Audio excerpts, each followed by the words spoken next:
ഭവാനി ഒരു ദിവസം രാത്രി മുഖംമൂടി ധരിച്ചു വന്ന് ഭൂമിയുടെ വീട്ടിൽ കയറുവാണ്. ഭൂമി നല്ല ഉറക്കത്തിലാണെന്ന് മനസ്സിലായ ഭവാനി അവിടുത്തെ മുറിയിലേക്ക് ചെന്ന് അച്യുതന്റെ പെട്ടി തിരയാൻ തുടങ്ങി. സൗഭാഗ്യപുരത്തെ അടയാളമായ ആ ചെയിൻ ഇനിയും ഈ വീട്ടിലിരിക്കുന്നത് എനിക്ക് അപകടമാണ്. ഈ ചെയിൻ ഞാൻ എടുത്തില്ലെങ്കിൽ സത്യദാസ് ഭൂമിയെ ഒരിക്കലെങ്കിലും തിരിച്ചറിയും. ഇനി അവളെ കണ്ടെത്താൻ പാടില്ല എന്ന് മനസ്സിൽ പറഞ്ഞുകൊണ്ട് ഭവാനി ആ പെട്ടി തുറന്ന് ചെയിൻ മോഷ്ടിച്ച് അവിടെ നിന്ന് കൊണ്ടുപോവാണ്. ഇതൊന്നും ഭൂമി അറിഞ്ഞതേയില്ല. വീട്ടിലെത്തി ആ ചെയിൻ അഞ്ജനയ്ക്ക് കാണിച്ചു കൊടുക്കുവാണ് ഭവാനി. ഇനി നമുക്ക് ഭൂമിയുടെ കാര്യത്തില് ഒന്നും പേടിക്കാനില്ല മോളെ. അവളെ തിരിച്ചറിയാനുള്ള അടയാളമല്ലേ ഈ ചെയിൻ. ഇതിനി ഭൂമിയുടെ കയ്യിൽ കിട്ടത്തില്ല, ഞാൻ സൂക്ഷിച്ചു വയ്ക്കും എന്ന് പറഞ്ഞ ഭവാനി അത് തൻ്റെ മുറിയിൽ ഒളിപ്പിച്ചു വയ്ക്കുവാണ്.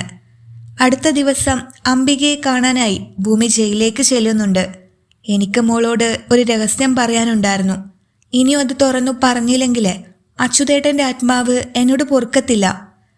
നീ എൻ്റെയും അച്യുതേട്ടൻ്റെയും മോളല്ല, നിന്റെ മാതാപിതാക്കള് വേറെ ആരൊക്കെയാണ് മോളെ എന്ന് അംബിക പറഞ്ഞത് കേട്ട് ഭൂമിയാകെ ഞെട്ടിപ്പോവാണ്. അമ്മ എന്തൊക്കെയായി പറയുന്നേ? എൻ്റെ അച്ഛനും അമ്മയും നിങ്ങൾ രണ്ടുപേരും അല്ലേ? പിന്നെ അതാരാ അമ്മ എന്നവൾ ചോദിച്ചു. അതെനിക്കറിയില്ല മോളെ, അച്യുതേട്ടന് മാത്രമേ അറിയൂ. നീ കൈക്കുഞ്ഞായിരുന്ന സമയത്ത് ഏതോ അപകടം പറ്റി അച്യുതേട്ടൻ നിന്നെ രക്ഷിച്ചു കൊണ്ടുവരുമായിരുന്നു. നിന്നെ എൻ്റെ കയ്യിൽ തന്നു. അതിനുശേഷം നിന്റെ അമ്മയായി ഞാൻ. നിന്നെ ഞങ്ങൾ വളർത്തിയത് സ്വന്തം കുഞ്ഞായിട്ടാണ്. നിന്റെ യഥാർത്ഥ മാതാപിതാക്കള് ആരാണെന്ന സത്യം നിന്നോട് പറയാനിരുന്നത് അച്യുതേട്ടൻ. പക്ഷെ അദ്ദേഹം പോയില്ലേ. എന്നോട് ഇതുവരെ പറഞ്ഞിട്ടില്ല നിന്റെ യഥാർത്ഥ മാതാപിതാക്കള് അവരാരാണെന്ന്. എന്ന് അവരെ കണ്ടെത്താനുള്ള തെളിവുകളൊക്കെ അച്ഛനൊരു പെട്ടിയില് സൂക്ഷിച്ചു വച്ചിട്ടുണ്ട്. അത് വെച്ച് നീ നിന്റെ മാതാപിതാക്കളെ കണ്ടെത്തണം എന്ന് അംബിക പറഞ്ഞപ്പോ, ശരി അമ്മ, ഒരു രഹസ്യം ഇരിക്കുന്ന ആ പെട്ടി ഞാൻ ഇനി ഭദ്രമായി സൂക്ഷിച്ചോളാം. അമ്മ അതോർത്ത് പേടിക്കേണ്ട, ഞാൻ അവരെ കണ്ടെത്തും. അമ്മയെ ജയിലിൽ നിന്ന് പുറത്തിറക്കുകയും ചെയ്യും എന്ന് മറുപടി കൊടുത്ത് ഭൂമി വീട്ടിലേക്ക് തിരിച്ചുപോയി. അച്യുതന്റെ മുറിയൊക്കെ തെരഞ്ഞപ്പോ അവിടെ നിന്ന് അവൾക്ക് ആ പെട്ടി കിട്ടുവാണ്. അവൾ അത് തുറന്നു നോക്കിയപ്പോൾ ഒരു വലിയ നെക്ലേസും ഒരു കുഞ്ഞുടുപ്പും അതിനകത്തുണ്ടായിരുന്നു. അവൾ ആ പെട്ടിയും എടുത്തുകൊണ്ട് സൗഭാഗ്യപുരത്തേക്ക് വരുവാണ് അജയെ കാണാൻ വേണ്ടി. ഭവാനി ചെന്ന് വാതില് തുറന്നപ്പോ, എവിടെ കടി നീ കയറി പോകുന്നേ? ആരെ കാണാനാ എന്ന് ചോദിക്കുവാണ്. എനിക്ക് അജയ് സാറിനെ ഒന്ന് കാണണം, പ്രധാനപ്പെട്ട ഒരു കാര്യം പറയാനുണ്ട് എന്ന് പറയുവാണ് ഭൂമി. ഇനി നീ എന്തിനാടി അവനെ കാണുന്നത്? നിന്റെ തന്ത ചത്തുപോയില്ലേ, അമ്മ ജയിലുമായി. സ്വന്തം ഭർത്താവിനെ കുത്തിക്കൊന്ന ആ സ്ത്രീയെ ജാമ്യത്തിലിറക്കാൻ നിനക്ക് വട്ടാണോ? നീ അജയുടെ കാല് പിടിക്കാൻ വന്നതല്ലേ? ഭർത്താവിനെ കൊന്ന അവള് ജയിലിൽ കിടക്കേണ്ടവള് തന്നെയാണ് എന്ന് ഭവാനി മറുപടി കൊടുത്തു. എൻ്റെ അമ്മ ആരെയും കൊന്നിട്ടില്ല. അത്ര ഇഷ്ടമായിരുന്നു എൻ്റെ അച്ഛനെ. അങ്ങനെ ദുഷ്ടയായ സ്ത്രീയല്ല അവര്. അച്ഛനെ ആരാ കൊന്നേന്ന് അജയ് സാറും ഞാനും കൂടി കണ്ടെത്തും. എനിക്കിപ്പോൾ അജയ് സാറിനെ കാണണം. ഈ പെട്ടി കണ്ടോ? ഇതിനകത്ത് എൻ്റെ കുഞ്ഞുടുപ്പും ഒരു നെക്ലേസും ഉണ്ട്. ഞാൻ എൻ്റെ അച്ഛൻ്റെയും അമ്മയുടെയും യഥാർത്ഥ മോളല്ല. എൻ്റെ ഒറിജിനൽ അച്ഛനെയും അമ്മയെയും കണ്ടെത്താനുള്ള തെളിവാ ഇത്. എനിക്കിത് അജയ് സാറിനെ ഏൽപ്പിക്കണം. സാർ അവരെ കണ്ടെത്താൻ ഹെൽപ്പ് ചെയ്യും എന്നു പറഞ്ഞ് ഭൂമി ആ പെട്ടി തുറന്ന് ഭവാനിയെ കാണിക്കുവാണ്. ആ നെക്ലേസും കുഞ്ഞുടുപ്പൊക്കെ കണ്ട് ഭവാനി ആകെ ഷോക്കായിപ്പോയി. ഇത്രയൊക്കെ സാധനങ്ങള് ആ വീട്ടിലുണ്ടായിരുന്നോ? ഭൂമിയുടെ ചെയിൻ മോഷ്ടിക്കുന്നതിനിടയില് ഈ കുഞ്ഞുടുപ്പും നെക്ലേസും ഞാൻ ഓർത്തതേയില്ല. ഇനി എന്തു ചെയ്യും? തൽക്കാലം ഭൂമിയുടെ മുന്നിൽ അഭിനയിച്ച് ആ പെട്ടി കൈക്കലാക്കാൻ നോക്കാം എന്ന് മനസ്സിൽ തീരുമാനിച്ച് ഭവാനി അവളുടെ അടുത്തേക്ക് ചെന്നു. മോളെ ഭൂമി, അജയെ ഇത് കാണിച്ചിട്ടേ പ്രയോജനമൊന്നും ഉണ്ടാവാൻ പോകുന്നില്ല. അവൻ ഈ തറവാട്ടിലെ കാണാതെ പോയ അഭിരാമി മോളെയും അവളുടെ അമ്മയെയും കണ്ടെത്താന് അജയ്ക്ക് ഇതുവരെ പറ്റിയിട്ടില്ല. പിന്നല്ലേ നിന്റെ മാതാപിതാക്കളെ അവൻ കണ്ടുപിടിച്ചു തരാൻ പോകുന്നേ. അതിനുള്ള കഴിവൊന്നും ആ പോലീസിനില്ല. നീ ഈ പെട്ടി എൻ്റെ കയ്യിൽ താ, ഞാൻ കണ്ടെത്തി തരാം നിന്റെ അച്ഛനെയും അമ്മയെയും. നിനക്കെന്നെ വിശ്വാസമില്ലേ? ഞാൻ ഒരിക്കലും ചതിക്കില്ല. നിന്റെ മാതാപിതാക്കളെ നഷ്ടപ്പെട്ട ദുഃഖം എനിക്ക് മനസ്സിലാക്കാവുന്നതേയുള്ളൂ. നീ ധൈര്യമായിട്ട് ആ പെട്ടി തന്നോളൂ എന്നു പറഞ്ഞ് ഭവാനി അത് വാങ്ങാനായി കൈ നീട്ടുവാണ്. എന്നാ ഭൂമി ഒരു നിമിഷം ആലോചിച്ച് അവൾക്ക് ആ പെട്ടി ഭവാനിയുടെ കയ്യിലേക്ക് കൊടുക്കാൻ തോന്നിയില്ല. മേഡം, ഒരു നിമിഷം എന്ന് പറഞ്ഞ് ഭൂമി തൻ്റെ മൊബൈലെടുത്ത് ആ കുഞ്ഞുടുപ്പിൻ്റെയും നെക്ലേസിൻ്റെയും ഫോട്ടോ അതിലെടുക്കുവാണ്. മേഡത്തിന് ഈ ഫോട്ടോ ഞാൻ വാട്സപ്പ് ചെയ്യാം. എന്നിട്ട് ആ ഫോട്ടോ വെച്ച് മേഡം എൻ്റെ മാതാപിതാക്കളെ കണ്ടെത്തി തന്നോളൂ. ഈ പെട്ടി കയ്യിൽ വേണമെന്ന് നിർബന്ധമില്ലല്ലോ എന്ന് മറുപടി കൊടുത്ത് ഭൂമി അജയുടെ മുറിയിലേക്ക് പോയി. എടി രാക്ഷസി, നീ സത്യദാസിന്റെ മോള് തന്നെ. അവള് ബുദ്ധിപൂർവം എൻ്റെ കയ്യിൽ നിന്ന് രക്ഷപ്പെട്ടത് കണ്ടില്ലേ? ഇനി ഞാൻ എന്ത് ചെയ്യും മോളെ എന്നോർത്ത് ഭവാനിയാകെ ടെൻഷനിൽ നിൽക്കുവാണ്. അതിനു മാത്രം ആ നെക്ലേസ് ആരുടെയാണ് എന്ന് അഞ്ജന ചോദിച്ചു. എടി, ആ പെട്ടിയിലുള്ള നെക്ലേസ് എന്റെയാണ്. 24 വർഷങ്ങൾക്ക് മുമ്പ് അഞ്ജനയെ കൊന്നു കളയാൻ ഞാൻ അച്യുതന്റെ കയ്യിൽ കൊടുത്തുവിട്ടു. അതിനയാൾക്ക് പ്രതിഫലം കൊടുക്കാന് എന്റെ കയ്യിൽ അന്ന് 1 രൂപ പോലും ഉണ്ടായിരുന്നില്ല. ബിസിനസ് തകർന്ന് പണമില്ലാതെ നിൽക്കുന്ന അവസ്ഥയില് ഞാൻ എൻ്റെ നെക്ലേസ് ഊരി അച്യുതന്റെ കയ്യിൽ കൊടുത്തു. ഇത് വിറ്റ് കാശാക്കാൻ പറഞ്ഞു. എന്ന് അച്യുതൻ എന്നെ ചതിച്ചു. അവൻ അഭിരാമിയെ കൊന്നതുമില്ല, ആ നെക്ലേസ് വിറ്റ് കാശാക്കിയതുമില്ല. അവളുടെ കുഞ്ഞുടുപ്പും നെക്ലേസൊക്കെ പെട്ടിയിൽ സൂക്ഷിച്ചു വെച്ചു. ഇത് ഭൂമിയുടെ കയ്യിൽ ഇരിക്കുന്നത് എനിക്ക് അപകടമാണ് മോളെ. ഈ വീട്ടിൽ ആരെങ്കിലും അത് കണ്ടാല് ഞാൻ പിന്നെ പുറത്താണ്. എങ്ങനെയെങ്കിലും ആ പെട്ടി തട്ടിയെടുക്കാനുള്ള മാർഗമുണ്ടോന്ന് നീ ഒന്ന് ആലോചിക്ക് എന്ന് ഭവാനി പറഞ്ഞപ്പോ അഞ്ജന പുതിയ ഐഡിയാസ് നോക്കുവാണ്.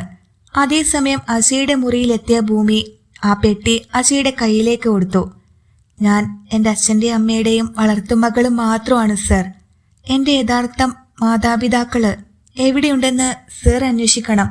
അവരെ കണ്ടെത്താനുള്ള ഏക തെളിവ ഈ പെട്ടിക്കകത്തുള്ളത്. സർ വിചാരിച്ച ഇതൊക്കെ സംഭവിക്കും.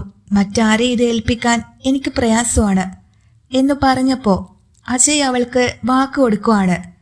ഭൂമി, തൻ്റെ ജീവിതത്തിലും ഇങ്ങനൊരു ട്വിസ്റ്റ് ഉണ്ടെന്ന് ഞാൻ അറിഞ്ഞതേയില്ല. താൻ ധൈര്യമായിട്ട് ചെല്ല്. ഈ തെളിവുകള് എൻ്റെ കയ്യിൽ സുരക്ഷിതമായിരിക്കും. തൻ്റെ മാതാപിതാക്കളെ ഞാൻ കണ്ടെത്തി കയ്യിൽ തരും. ഇതെന്റെ വാക്കാണ് എന്ന് അജയ് പറയുമ്പോൾ ഭൂമി വലിയ സന്തോഷത്തോടെ ആ വീട്ടിൽ നിന്ന് പോവാണ്. അതിനുശേഷം അജയ് ആ പെട്ടി തുറന്ന് പരിശോധിക്കുവാണ്. അതിനകത്തുള്ള കുട്ടിയുടുപ്പും നെക്ലേസും കയ്യിലേക്ക് എടുത്തു നോക്കി. ഇത്ര വലിയ നെക്ലേസ് ആരുടെയാവും? ഇതൊരു കുഞ്ഞിൻ്റെതല്ല. പിന്നെ ഈ കുട്ടിയുടുപ്പ് ഞാൻ എവിടെയോ കണ്ടിട്ടുണ്ടല്ലോ, ഈ ഡിസൈൻ എന്ന് പറഞ്ഞ അജയ് ആ ഉടുപ്പെടുത്ത് സത്യദാസിന്റെ മുറിയിലേക്ക് ഓടി. ചുവരിൽ ഫ്രെയിം ചെയ്തു വച്ച അഭിരാമി മോളുടെ ഫോട്ടോയില് നോക്കിയപ്പോ അതേ ഡ്രസ്സ് തന്നെയായിരുന്നു അജയുടെ കയ്യിലുണ്ടായിരുന്നതും. അഭിരാമി ധരിച്ചിരിക്കുന്ന അതേ ഉടുപ്പാണ് ഭൂമി തെളിവായി എന്റെ കയ്യിൽ നൽകിയിരിക്കുന്ന ഉടുപ്പും. അപ്പോ ഭൂമി തന്നെയാണോ അഭിരാമി? അവളുടെ കഴുത്തിലുള്ള ആ മറുക് അതുകൂടി ഒന്ന് ചെക്ക് ചെയ്യണം എന്ന് തീരുമാനിച്ച് അജയ് പോവാണ്. ശേഷം ഭൂമിയുടെ അടുത്തേക്ക് വന്ന് അവളെ തന്നെ നോക്കുവാണ് അജയ്. എന്താ സർ, എന്തു പറ്റി എന്ന് ഭൂമി ചോദിക്കുമ്പോ ഒന്നുമില്ല ഭൂമി എന്ന് കള്ളം പറയുവാണ് അജയ്. അവസാനം ഭൂമിയുടെ കഴുത്തിന് പിറകെ ആ കാക്കപ്പുള്ളി അജയ് കാണുവാണ്. അതോടെ ഇവൾ വല്യമ്മാവന്റെ മകളാണെന്ന് അജയ്ക്ക് ബോധ്യപ്പെട്ടു. ഭൂമി, ഒന്ന് എന്റെ കൂടെ വരാമോ? തന്റെ യഥാർത്ഥ അച്ഛനെ ഞാൻ കണ്ടെത്തി കഴിഞ്ഞു എന്ന് അജയ് പറയുമ്പോ തമാശ പറയാതെ സർ, ഇത്ര പെട്ടെന്നോ? കള്ളം പറയുന്നതല്ലേ എന്ന് അവള് ചോദിച്ചു. അല്ല ഭൂമി, സത്യമാണ്. താൻ ആദ്യം എന്റെ കൂടെ ഒന്ന് വാ, നേരിട്ട് കാണുമ്പോ തനിക്ക് ബോധ്യാവുമല്ലോ എന്ന് പറഞ്ഞ അജയ് ഭൂമിയുടെ കയ്യിൽ പിടിച്ച് അവളെ സൗഭാഗ്യപുരത്തേക്ക് കൂട്ടിക്കൊണ്ടു വരുവാണ്. ശേഷം സത്യദാസിന്റെ മുന്നിൽ കൊണ്ട് നിർത്തി, വല്യമ്മാവന്റെ കാണാതെ പോയ മോള ഞാൻ കൊണ്ടുവന്ന ഭൂമി, ഇതവളാണ് അഭിരാമി എന്ന് അജയ് പറഞ്ഞപ്പോ എടാ നിനക്കെന്താ വട്ടുപിടിച്ചോ? ഇത് മരിച്ചുപോയ അച്യുതന്റെ മോളല്ലേ? ഇവൾ ഒരിക്കലും എന്റെ മകളാവാൻ ചാൻസേ ഇല്ല എന്ന് പറയുവാണ് സത്യദാസ്. അത് കേട്ട് ഭൂമി, സർ പറഞ്ഞതാ സത്യം. ഞാൻ നിങ്ങളുടെ മകളൊന്നുമല്ല. അഭിരാമിയെ കാണാതെ പോയത്, എന്റെ യഥാർത്ഥ പാരൻസിനെ കാണാതെ പോയത്, അതൊക്കെ കൂട്ടി വായിച്ചപ്പോ അജയ് സാറിന് തോന്നിയ ഒരു മണ്ടത്തരം അത് മാത്രമാണിത്. എന്റെ അച്ഛൻ വേറെ ആരുമാണ് സർ എന്ന് അവള് പറഞ്ഞു. അത് കേട്ട് അജയ് ഓടിപ്പോയി ഭൂമി കൊടുത്ത ആ പെട്ടിയെടുത്ത് തിരിച്ചു വരുവാണ്. വല്യമ്മാവൻ ഇത് തുറന്നു നോക്ക് എന്ന് അജയ് പറയുമ്പോ സത്യദാസ് അത് തുറന്നു. ഇത് എന്റെ അഭിരാമി മോളെ കാണാതെ പോകുന്നതിന് തൊട്ടു മുമ്പിട്ട ഉടുപ്പാ. ഈ നെക്ലേസിനെ പറ്റി എനിക്ക് അറിവില്ല. ഇതൊക്കെ എങ്ങനെ നിന്റെ കയ്യിൽ വന്നു എന്ന് സത്യദാസ് ചോദിച്ചു. ഇത് ഭൂമിയുടെ വളർത്തച്ഛനായ അച്യുതൻ സൂക്ഷിച്ച പെട്ടിയാണ്. ഇതിനകത്തുള്ള ഉടുപ്പ് അഭിരാമിയുടേതാണ്. അവള് തന്നെയല്ലേ ഭൂമിയും? ഇനിയും സംശയമുണ്ടോ? ആ മറുകൊന്ന് പരിശോധിച്ച് നോക്ക്, വല്യമ്മാവനെല്ലാം മനസ്സിലാവും എന്ന് പറഞ്ഞപ്പോ സത്യദാസ് ഭൂമിയുടെ കഴുത്തിന് പിറകിലുള്ള ആ മറുക് ചെക്ക് ചെയ്യുവാണ്.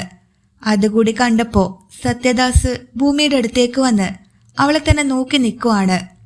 ശേഷം അവളെ ചേർത്ത് പിടിച്ച്, മോളെ അഭിരാമി, നിന്റെ അച്ഛനാ മോളെ ഞാൻ. നീ എന്റെ ചോരയാണ്. ഇത്ര അടുത്തുണ്ടായിട്ടും അടുത്ത് പെരുമാറിയിട്ടും നിന്നെ തിരിച്ചറിയാൻ അച്ഛന് പറ്റിയില്ലല്ലോ. ആ ഒരു സങ്കടം മാത്രമേ ഉള്ളൂ എനിക്ക്. ഇപ്പോൾ സത്യം അറിഞ്ഞപ്പോ നിനക്ക് അച്ഛനോട് ദേഷ്യം ഉണ്ടാവുമല്ലേ? നിന്നെ തിരിച്ചറിയാത്തോണ്ട്. അങ്ങനെ ചോദിച്ച് സത്യദാസ് ഭൂമിയുടെ മുന്നിൽ പൊട്ടിക്കരയുവാണ്. അച്ഛൻ ഇങ്ങനെ കരയല്ലേ? എനിക്ക് അച്ഛനോട് ഒരു ദേഷ്യമോ വെറുപ്പോ ഒന്നുമില്ല. അച്ഛൻ എന്നെ മനസ്സിലാവാത്തത് അതെന്താണെന്ന് എനിക്കറിയില്ല. അജയ് സർ കാരണമാണ് എനിക്ക് അച്ഛനെ തിരിച്ചു കിട്ടിയത്. ഇനി അച്ഛൻ്റെ മോളായിട്ട് എനിക്ക് കുറച്ചു കാലം കൂടി ജീവിക്കണം എന്ന് പറഞ്ഞ് ഭൂമിയും കരയുവാണ്. ആ സമയം പെട്ടിയിലിരിക്കുന്ന നെക്ലേസ് അജയുടെ അമ്മയുടെ ശ്രദ്ധയിൽ പെടുവാണ്. അവരത് എടുത്തു നോക്കി. ഈ നെക്ലേസ് ഞാൻ വർഷങ്ങൾക്ക് മുമ്പ് ഭവാനിയുടെ കഴുത്തിൽ കണ്ടിട്ടുണ്ട്. അഞ്ജന കുഞ്ഞായിരിക്കുന്ന സമയത്ത് ഭവാനി ഇതിട്ട വീട്ടിലേക്ക് വന്നത് എന്നമ്മ പറഞ്ഞത് കേട്ട് ഭവാനി ആകെ ഷോക്കേറ്റതുപോലെ നിൽക്കുവാണ്. ഒന്നും മിണ്ടാൻ അവർക്ക് പറ്റിയില്ല. എനിക്കെല്ലാം മനസ്സിലായി അമ്മേ. എൻ്റെ മോളെ ആരാണ് എന്നിൽ നിന്നും അടർത്തി മാറ്റിയതെന്നുള്ള കാര്യം തെളിവല്ലേ ഈ മാല. ഭവാനി ഇത് ചെയ്യുമെന്ന് ഞാൻ കരുതിയതേയില്ല. ഇതിനുള്ള ശിക്ഷ ഞാൻ ഭവാനിക്ക് കൊടുക്കുന്നുണ്ട് എന്ന് സത്യദാസ് പറഞ്ഞ് പൊട്ടിത്തെറിക്കുവാണ്. നീയല്ല സത്യ, ഈ ദുഷ്ടയെ ശിക്ഷിക്കേണ്ടത് ഞാനാണ്. എല്ലാം നഷ്ടപ്പെട്ട ഇവൾക്ക് ഈ തറവാട്ടിൽ അഭയം കൊടുത്തത് ഞാനായിരുന്നല്ലോ. എല്ലാം എൻ്റെ വിഡിത്തം. എടി ഭവാനി, എന്തിനായിരുന്നു കണ്ണു ചോരയില്ലാത്ത പ്രവൃത്തി നീ അഭിരാമി മോളെ കൊല്ലാൻ നോക്കിയത്? പറയടി എന്ന് ചോദിച്ച് മുത്തശ്ശി ഭവാനിയെ പൊതിരെ തല്ലുവാണ്. അത് കണ്ട് ഭവാനി ഓടി മുറിയിൽ കയറി, എന്നെ ശിക്ഷിക്കേണ്ടത് ഞാൻ തന്നെയാണ്. ഞാൻ ജീവിച്ചിരുന്നാലല്ലേ നിങ്ങളെല്ലാവരും ശിക്ഷിക്കൂ. ഞാൻ എൻ്റെ ഭർത്താവിൻ്റെ അടുത്തേക്ക് തന്നെ തിരിച്ചു പോവാണ്. സ്വയം ഇല്ലാതാവും ഞാൻ. അങ്ങനെ ഭവാനി ഭീഷണിപ്പെടുത്തി. അത് കണ്ട് ഭൂമി വന്ന് മുത്തശ്ശിയുടെ അടുത്തേക്ക്, വിട്ടേക്ക് മുത്തശ്ശി, മരിച്ചുപോയ ചെറിയച്ഛനെ കരുതി നമുക്ക് ചെറിയമ്മയോട് ക്ഷമിക്കാം. വീണ്ടും ഈ വീട്ടിൽ മറ്റൊരു മരണം കൂടി അതാർക്കും താങ്ങാൻ പറ്റില്ലല്ലോ. അത് വേണ്ട എന്ന് പറയുവാണ്. മോളെ, നിന്റെ ജീവിതം തകർത്തവളാ ഈ ഭവാനി. എന്നിട്ടും നീ അവളോട് ക്ഷമിച്ചില്ലേ?